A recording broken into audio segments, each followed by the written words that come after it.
I hope you are ready, because this is the only thing that will protect you from that hyperinflation, not their products. 1 trillion times zero is still zero. Do you really understand in this country or wherever you are in the world, because I know I have a global audience, and what I'm showing you here is true all over the world. Have you really ever heard of a satisfactory reason for all of this new money printing and the reason why they're not stopping now? It's about the stock and the bond markets. It's about the stock market more, because that's what general people look at. We've been trained to think of the stock market's doing okay, the economy must be doing okay. But that's not really true.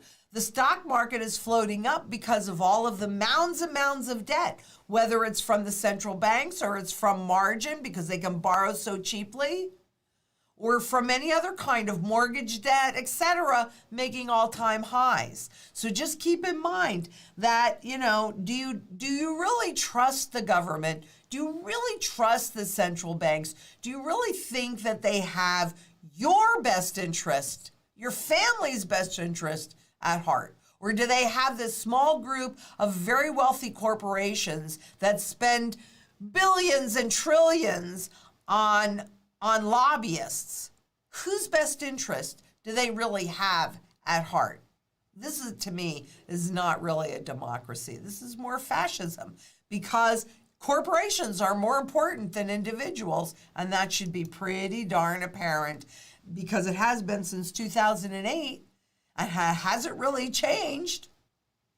But these are the Bank of England's plan for life with higher levels of reserves. In other words, the government bonds that they're buying. At its meeting ending August 4th, 2021, the MPC voted for the Bank of England to continue with its existing programs. So they're going to stay the course, just like the U.S. Central Bank, the Fed is going to do, and other developed nations are going to do. They're going to stay the course, with its existing program of UK government bond purchases financed by the issuance of central bank reserves. Are you kidding me? There is a widespread perception, including among large institutional investors in government debt, that financing the government's deficit spending was a significant reason for quantitative easing. Voila!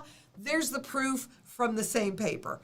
Give me a break. Do they not read this and go, oh yeah, well, no wonder it looks like it, because they're doing it.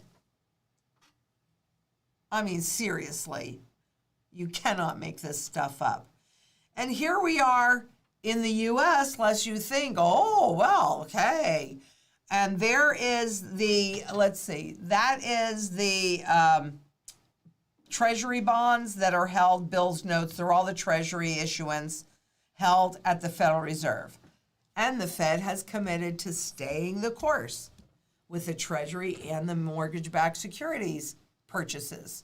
So yeah, the central banks are financing government deficit spending. There was a time when only third world countries did that.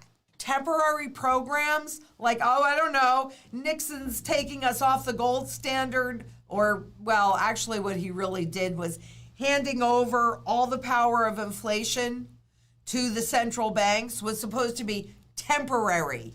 And here we are all this time later. Things that are sold to us as temporary, like QE and all of that, this was supposed to be temporary. It always becomes permanent, because they cannot withhold all of this new money. The markets would dive spectacularly if they raised rates, or they tried to reverse this, or even if they stopped that 120 billion. Let's just stop that. See what happens. We know what would happen. I don't care what the talking heads on Wall Street want to say. We know what would happen. And what do central banks accumulate? Do they accumulate their fiat money products expecting that to save them? No, they accumulate those fiat money products to keep the game going. The large central banks have become the whales in the market. They can't sell what they've bought. But what do central banks accumulate? Physical gold. And we could see, it's always interesting because people were really caught off guard by that Lehman moment. They were in 2008. But the reality is that central banks had slowed down their gold selling, even though they were still net sellers, but they had begun to slow that down in 2006. Now, in August of 2005, we got technical indications that the real estate bubble was popping. I'm pretty sure they know a whole lot more about all of this stuff than I do. I mean, they have the inside skinny. So I think that they knew that there was a massive, they had to have known. They could have not known. I don't care what they say. That a massive problem was brewing. Now, this is showing central bank gold purchases or sales versus the spot gold contract. Gold and silver are ridiculously, severely undervalued. They're accumulating it, but they don't want you to. We think that we can control everything, but you've got emerging markets, in which China is part of that have been accumulating as rapidly as they can. So advanced economies stop selling. Emerging economies have been accumulating. Maybe they know history better than we do. Maybe they're not quite as cocky as advanced economies are.